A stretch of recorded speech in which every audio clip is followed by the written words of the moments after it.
This is the History of New Zealand podcast on the Eat to My Own Beat podcast network.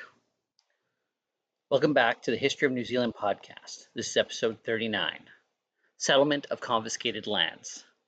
Regulations of May 1851 and subsequent amendments by provinces set levels of payments and land allocations according to the military rank and varying slightly from one province to another.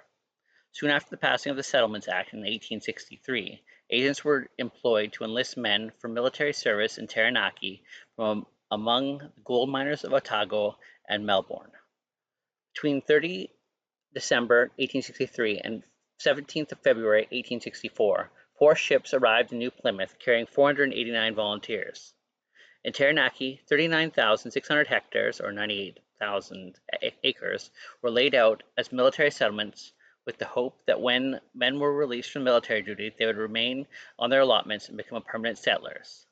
By 1866, when their 3-year service was over, many had left Taranaki already, while most of the men, those who did not complete their service, opted then to sell, leaving no more than 10% of the military settlers on the land.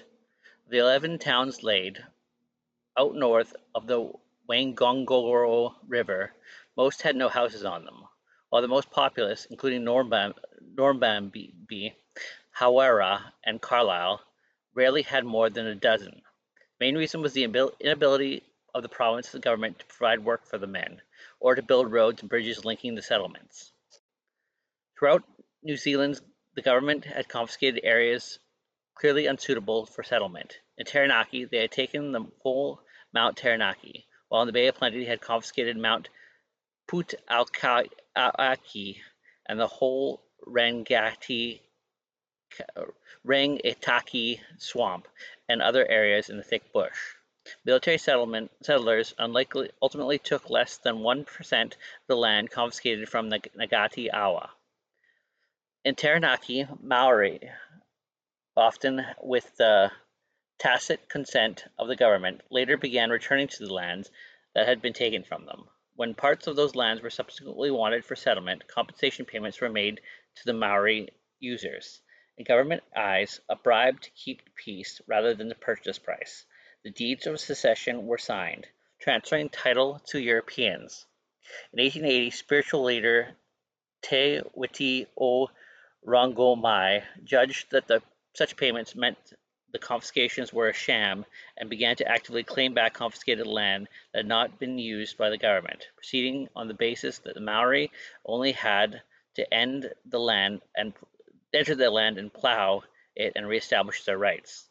Te Witi rejected secession payments and bribes as his followers persistently pulled up surveyor pegs and obstructed road makers, initially in the center of Taranaki, later throughout New Zealand.